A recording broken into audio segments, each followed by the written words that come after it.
all these areas. So these are called urea leakages. Instead of going to the farming sector, it is going to industrial sector, it is going to overseas. So all these areas it is going. So 24% is spent on inefficient urea producers because it's based on cost. Urea subsidy is based on cost plus kind of subsidy. So mostly people who are having high cost will get more subsidy. So 24% is going on inefficient people. 41% is going for non-agriculture uses and abroad. Matlab industry and abroad. 24% is consumed by large farmers. This is the well-off is getting it, not the actual intended beneficiaries. So these are a bulk of subsidy being leaked out of the actual intended beneficiaries. So only 35% actually goes to the intended small and marginal farmers who actually require subsidy. Rest are going to unnecessary or other uses. So only 17,500 crore goes to the proper people. The second reason is urea is underpriced. The other two fertilizer, NPK, urea is for nitrogen, there is potassium and potash also, phosphorus and potassium also. So NPK, so urea is the most cheapest. So everyone buys more urea and less PNK. So this means overuse of urea happens. So because overuse of anything is bad for environment, more nitrogen starts accumulating in the soil. This causes depletion of soil quality. A lot of this nitrogen starts going into water bodies and causes algal bloom, etc. there also. So all these problems come because of overuse of urea because it's highly underpriced.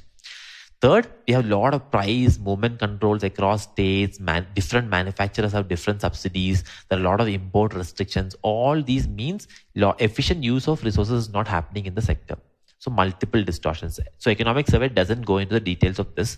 It focuses on this and the first distortion. So again, it is an example of exit problem or Chakravyuha problem. Again, chapter 2 is about Chakravyuha. You can go and discuss, refer there if you have any doubts. One box comes up here.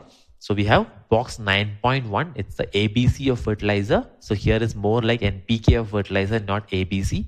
3 basic types of fertilizers are used in India. One is urea, that is for N. Second is for diammonium phosphate, that is for phosphorus, that is P. Third is muriate of potash. Potash is for potassium, so that is K. So N, P, and K, the 3 major nutrients are provided. Optimal N is to P is to K ratio is 4 is to 2 is to 1.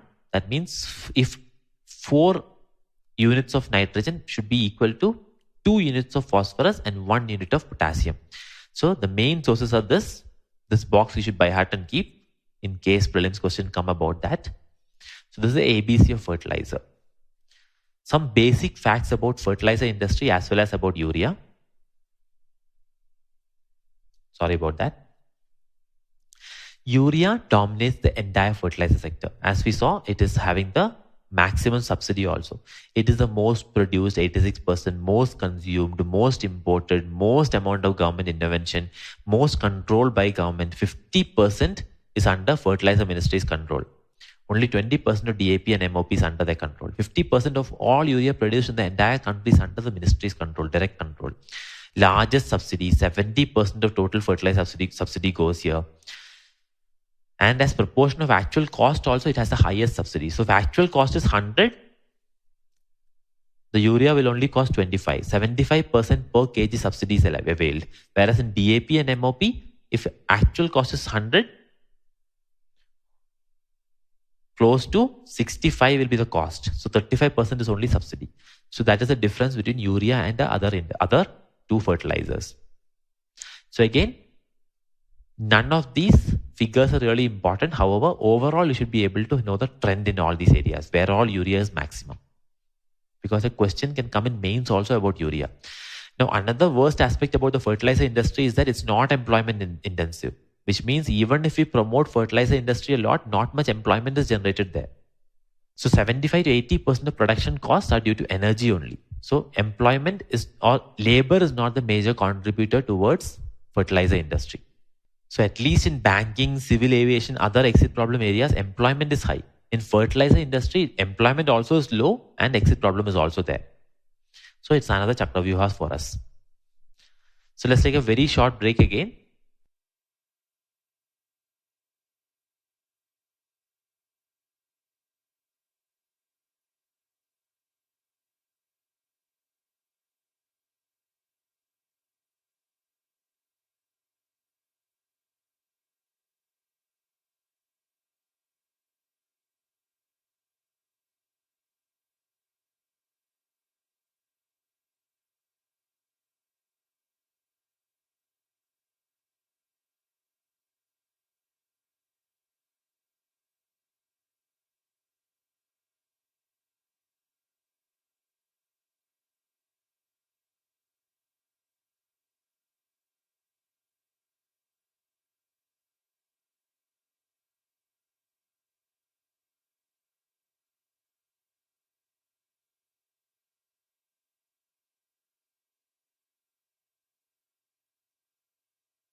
Welcome back. Now we are going to discuss an important part of the fertilizer discussion, something called the nutrient based subsidy.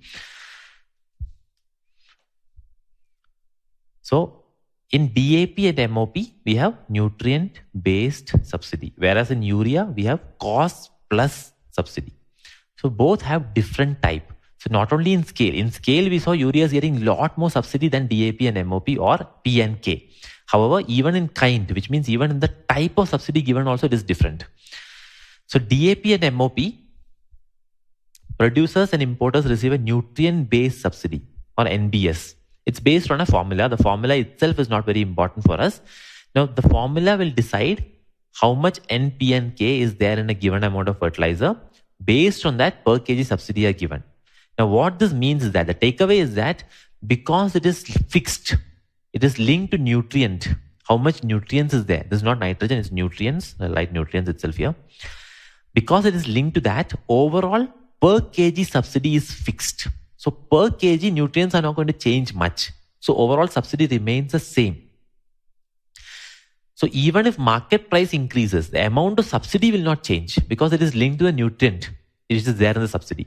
So when prices increase, overall prices actually increase. Subsidy component stays the same. Also, imports of DAP and MOP are also not controlled. Now, this also has a role because this also means that less government intervention is there. Now, what this means is that the prices are deregulated market price. So let's take an example. Let's take market price is 100. Subsidy is 35. What is the actual price after that? 65 comes out to be the actual price. Now let's say market price becomes 200. It doubles. What happens to the subsidized price? The subsidy now will become 70. The overall price paid will be 130. So you can see when the price is increasing there, the price is increasing here also. 65 became almost double. It became double. So the market price doubled, subsidized price also doubles. So it is linked to market prices directly. So it is market prices adjusted by a fixed nutrient subsidy of 35%. So that way market is changing. So market is allowed a role in it. It's not fully government controlled. Government involvement in DAP and MOP is limited to paying the producers and importers. Now the producers and the importers will get the subsidy and they will put out the price at product at a lower price. So this 35% again is not a fixed number. Approximately 35% will be given to the producers and to the importers and the market price will be removing that component. So overall market price remains pretty much constant. Now in urea, it is a different game altogether. So here, MRP itself is fixed by the government. So government does not just give subsidy. The government says this is the price at which you have to sell. So first intervention. Second, provides a subsidy to 30 domestic producers and it is a cost plus basis. Every firm gets a different subsidy. Every firm gets a different kind of subsidy. Whereas in the previous two cases we saw, it is almost a uniform subsidy. Here, every firm gets a different subsidy. And who gets more? It's a cost plus subsidy. So if your cost is 100 and I'm giving a subsidy of 35, overall it becomes 135. So depending on cost, you'll get more and more subsidy. So if somebody else is having 200, he will get 235 then as subsidy. So whoever is more inefficient will start getting more, larger and larger subsidies because of cost plus basis. Now it is also consignment specific, which means for importers, for every separate import, they get a separate subsidy. So same importer might get different subsidies depending on different consignments. Imports are canalized. Canalized means they can only go through certain canals. Only 3 agencies are allowed to import. So only 3 people are there. Only 3 agencies are allowed to import urea into India. That means all imports have to flow through them. That's the meaning of canals, right?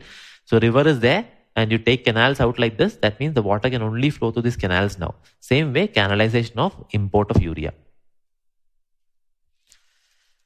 Now almost half, 50% as we saw, is directed by the government. The government tells the manufacturers and importers how much to import, where to sell. So where to sell, at what price to sell, how much money I will give you, everything government decides. So everybody, consumers, producers, importers, distributors, everybody is controlled by the government in the urea sector. Now this causes multiple leakages, as we saw earlier. First leakage is black market, subsidized only for agriculture use. Automatic leakage will happen to industrial use and to foreign, into other countries. So one product, one price principle is being violated. We already discussed this. No need to discuss this again. There's a 75% subsidy on agricultural urea, industrial urea. There's a huge price wedge here between industrial and agricultural prices. And also, even in Bangladesh, Nepal, they are not providing as much subsidy, right? So there's a price wedge there also. So across the border, smuggling also happens. So it is said that 41% is diverted to industry or smuggled across borders. 51% of all Indian farmers buy urea at above MRP. Now, if you remember earlier what happened, urea is here, farmer is here. Instead of coming directly to farmer, urea is first going to black market and only then coming to farmer. That means price will increase because black market always prices the high. The price becomes almost 1.5 times the original price. 50% increase in price happens because of this diversion to black market. Now, black market prices itself are considered to be much higher than stipulated prices. 61% is what economic survey says. We can approximately take around 50% higher. So this means there's a lot of cost on farmers. In addition to that, if government is giving urea, there's a certainty there, right? But through black market, you never know if you'll get or not. So there's an uncertainty of supply also, and it's an important component of farming where uncertainty is coming in. Canalization also aggravates the black market. Now this is important. This is where canalization itself becomes important. Canalization as a concept is very simple. It means that all imports has to come through 3 canals. However, it has a big impact on the black market also. Now, only 3 firms are allowed to import. We already saw that. However, they are instructed by the government. Government gives very clear directions when to import, how much to import, and where to sell also. So these 3 firms, government will tell them when to import, how much to import. Okay, import in July. Import 200 kg. Sell it only in this one district. This exact instruction is given by the government. Now, fertilizer department has to do this. Now, based on what will fertilizer department make all these plans? It's all based on estimation of how much import is required. So we have to first forecast how much domestic supply and demand will be. Then we have to see how much gap will be there between domestic supply and domestic demand. How much has to be filled by the imports. So fertilizer demand is a very difficult process to estimate. And then it becomes difficult to correct because fertilizer department then has to inform these firms and the firms has to import. The whole thing is very, very time consuming. Now, because it is time consuming, now normally what should happen is that farmer is waiting here. He needs the urea very badly. The government should import and then channel it to the farmer at a subsidized rate because even imports are subsidized, right? In urea, even imports are subsidized. So imported urea should be directly going to farmer. But import is not coming enough for some reason because fertilizer department is not able to properly channel things, properly predict things. Now farmer is not getting anything from government. Where will farmer get from? Farmer can't wait. Farmer can't say fertilizer department will fix it in 1 month. I will wait for 1 month. No, farmer has to get it right now. So farmer has to approach the black market again. So because of canalization, because this is not becoming very reliable, farmer has to go to black market. Same situation in credit department also. For example, ideally farmer should be getting credit from the banks, but banks take too long to process. Farmer has urgent requirements. So where will farmer go? Farmer will go to the local money lender. So whenever government delays in providing an essential service, farmer will end up in the informal market, black market, money lender market, etc. So that is why essential services has to be delivered in a proper manner, which is a big focus of the entire economic survey, if you remember. So that is where black market gets triggered. Now this takes 60 to 70 days for fertilizer department to decide to import and then reaching consumer center and then the farmer going and buying. It all takes a long time. Instead, farmer will say, sorry, it's very, very urgent for me. I will buy from black market. So exacerbating shortages, and during peak demand period, people have to move towards black market. So they are pushed to purchase in the black market. Now, this shows how much percentage of farmers are buying it higher than MRP. You can see some areas like West Bengal, Orissa, Bihar, all these, Assam, all these areas is 100% of farmers are buying above MRP. What it means is that these are actually border states, right? In border states, black market is much higher because of channeling towards exports towards other countries also. Overall for India, 51% of farmers are buying it above MRP. And how much above MRP is being sold? Close to 60% above MRP is the price. So this figure again is not very important, just showing it to illustrate that farmers are buying it higher than MRP, and that shows there's a big black market in operation. The second leakage is small farmer is not getting. All the big guys are getting all the benefits. Now, why is that so? The big farmers, first thing, the big farmer is here, small farmer is here. Ideally, government should be giving to small farmer. However, big farmer will create a lot of ghost beneficiaries and start channeling more towards himself. Then he will give it to the black market also. Now, because he's having a good supply coming in directly from government also, he doesn't have to buy from black market. Small farmer has to buy from black market because poor small farmer is not getting directly from government anymore. Same way, if for some reason import is getting delayed and government is not able to give properly, the big farmer probably has stock, has more options. He has more availability of consumer centers, etc. So he has more ways to get things. The small farmer has no option. He has to directly approach the black market only. So always the small farmer is more exposed to black market than the big farmer. So this makes a regressive nature, regressive, progressive, etc. part of taxation. Regressive means if poor are hurt more by anything the government does, it is regressive. The third leakage is inefficient fertilizer manufacturers. We saw that subsidy is going to cost plus basis. Now that means anybody who has more cost will get more subsidy. So where inefficient manufacturers are being subsidized. Now, all the benefit that should be going to small farmers are going to the inefficient rich guys who are manufacturers. So, small farmer is there, big farmer is there, all the inefficient producers are there, all the subsidy is going to these guys. It is not going to the poor small farmer in the middle. So, greater the cost, larger the subsidy. Please use this language in the actual exam also. More inefficient the firm, more subsidy it receives. So, that is leakage number 3. So this shows that how much we are incentivizing inefficiency.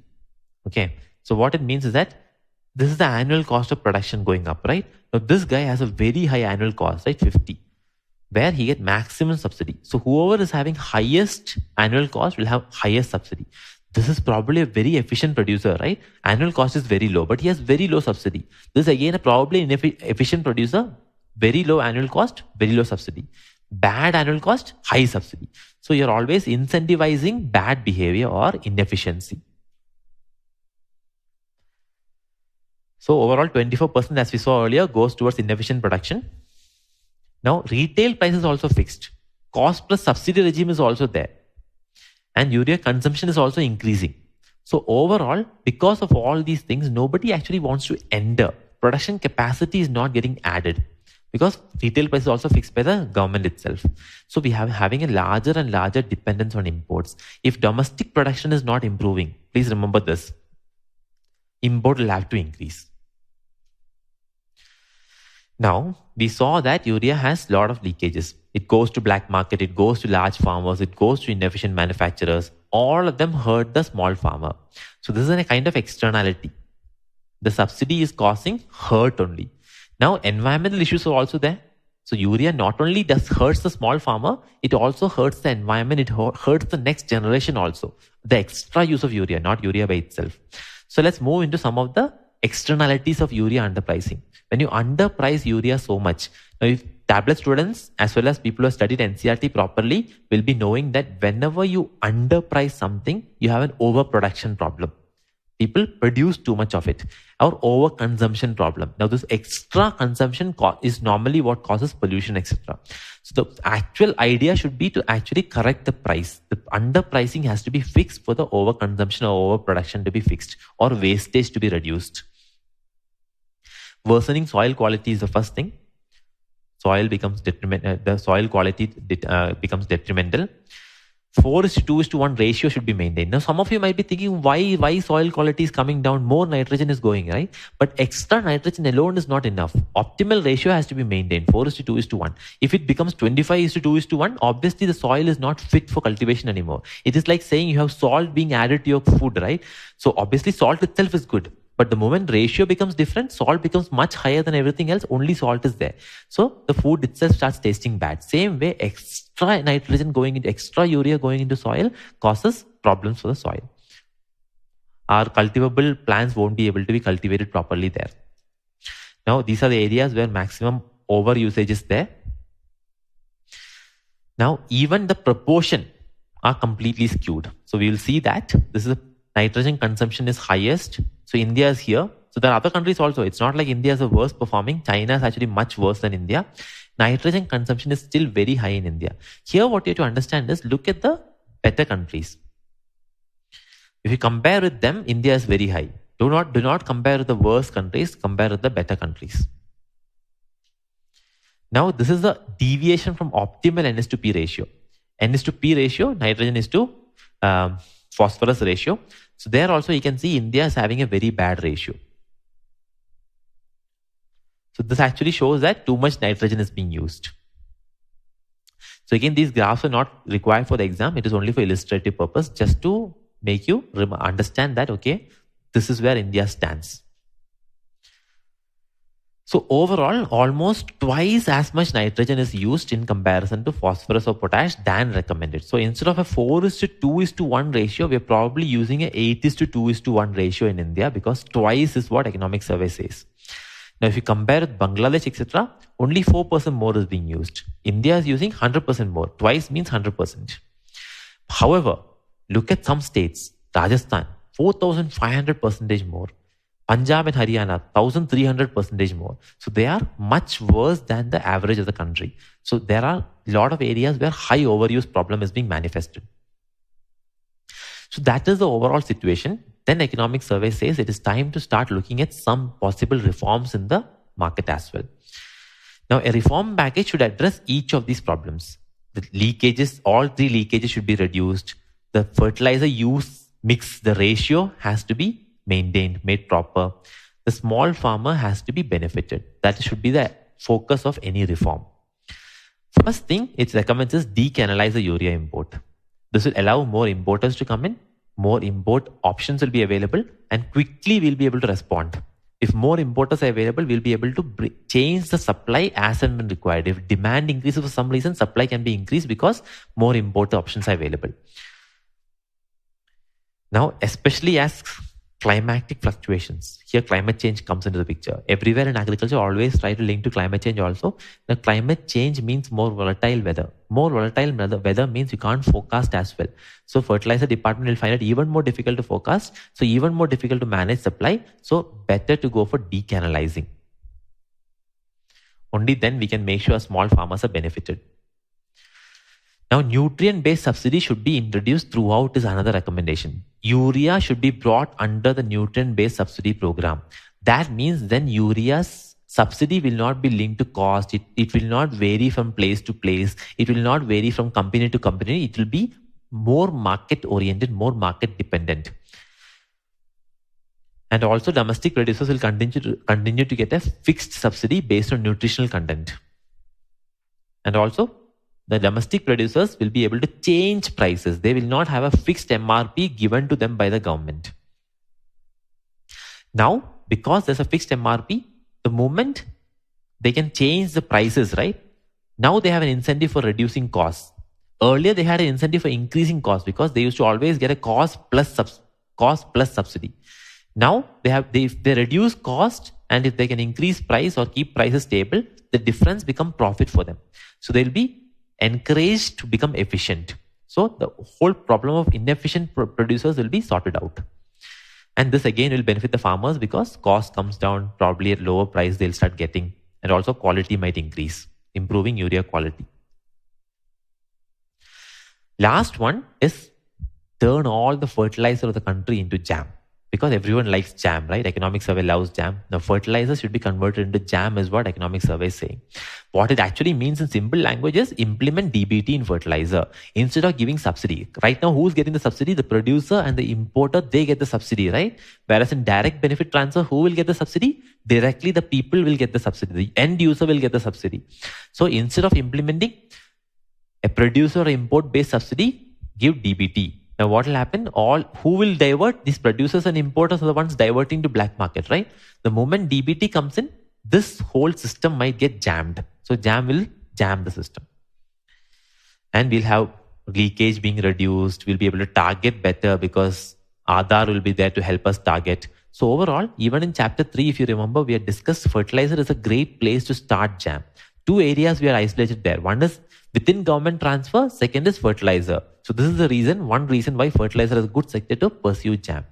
Very similar to LPG also, because sender controls the entire fertilizer supply chain, right? Sender has such control over it, so it will be easier to implement things very similar to LPG. So we should implement DBT or jam in fertilizer for targeting, reducing leakage, and improving overall benefit to the small farmers. Now, here one question comes in.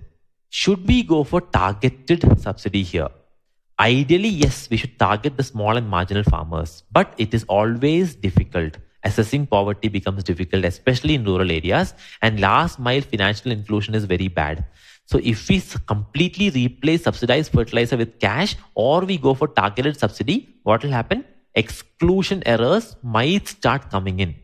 Because of that, economic survey is recommending let us not jump the gun right now. Let us not fully go into a complete cash transfer system. Let us go bit more slowly on how to develop towards that. And there the recommendation is make it like LPG. Make it a universal subsidy, which means anybody can avail the subsidy, but there'll be a cap. Just like the number of LPG cylinders that you can get, the CNG cylinders, will be capped. There is a limit on how much per household. Similarly, in fertilizer also there will be a cap.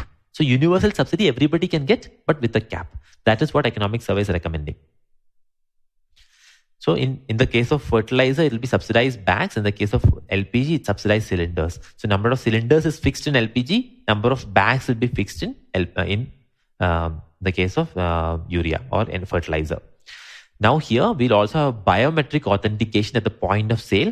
This biometric authentication will basically mean that ghost beneficiaries will not be allowed in because authentication is happening. This is what is done in kerosene and food in Andhra Pradesh. So the model is already being successful. So large scale diversion cannot happen, and subsidized cap will mean better targeting because nobody will be able to get a lot of fertilizer in, only as per requirement it will go. So overall, DBT plus cap plus point of sale is equal to jam in fertilizer. Please remember that. Now this will help poor farmers, reduce leakage, reduce subsidy burden, more money will go into other areas, all these benefits come in. So overall conclusion is this: fertilizer subsidies are very costly for government. Lot of overuse is happening, damage to soil, income is not happening properly, agriculture productivity is also getting hurt because of all this urea overuse. This both are because ratio is not being maintained. So all these areas are there. So the current subsidy design is the problem, and we have an exit problem there. The current subsidy design has been there for a very long time, especially in urea. It is uncapped. It's varying according to end use. For example, for agricultural use is one price, industrial use another price, mostly going to inefficient producers. All this is causing diversion, black market, and no efficiency. So these things has to be changed. So how to start off? Economic survey gives a recommendation on how to start this new system off. We have to improve efficiency, right? First thing, decanalize import, as we already discussed. Second is DBT. However, economic survey says because we have a problem of last mile connectivity, it is still too risky to directly go for DBT. Let us instead go for BAPU.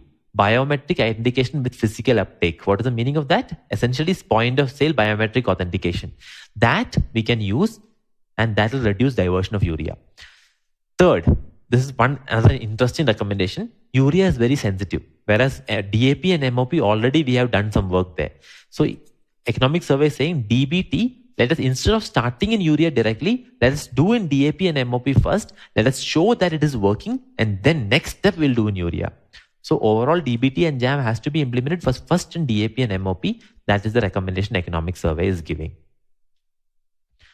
So in the long term, some more recommendations are given. These are short-term recommendations, right? These are things we can start doing right now.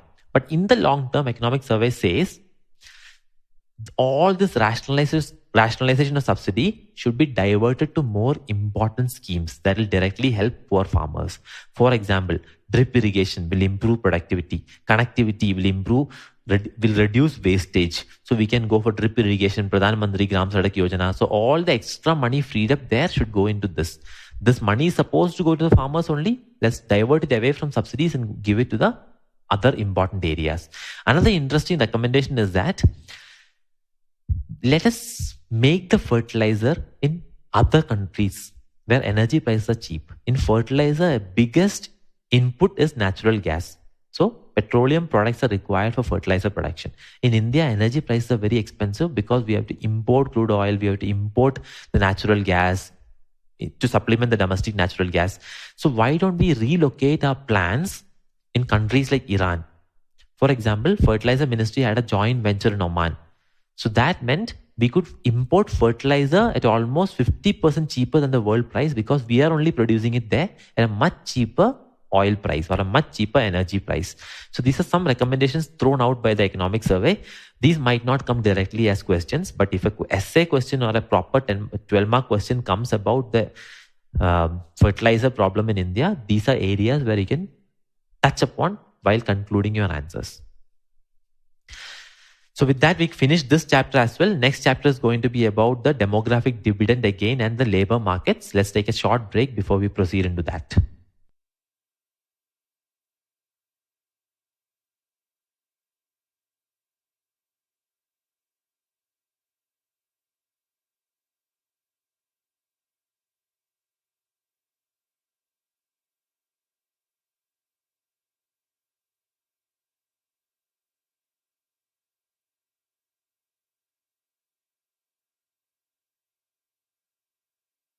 Hello everyone, welcome back. There is an interesting question that has come. One student has asked, how will BAPU or BAPU address last mile connectivity in fertilizer? So the question is essentially that if there is a last mile connectivity problem, how will BAPU solve it? Now here we have to distinguish the fact that last mile connectivity problem is not for fertilizer. We have ways to get fertilizer very close to the consumers. We have consumer centers for that. That is there in all districts and very close to farmers.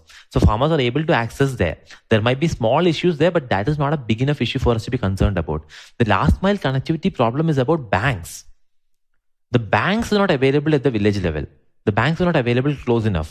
So cash, we are not able to bring it to the farmers. Fertilizer, we can easily bring it to the farmers. We have systems in place for that. But cash, we're not able to bring. Now, in DBT, under normal DBT, which is cash transfer, this is required. Bank connectivity is required. So there, last mile connectivity is not there.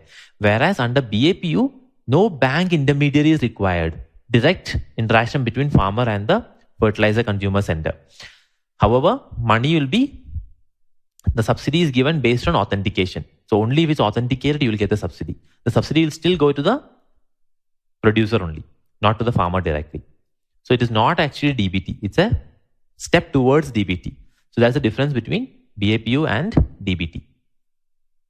And both involve different last mile connectivity challenges.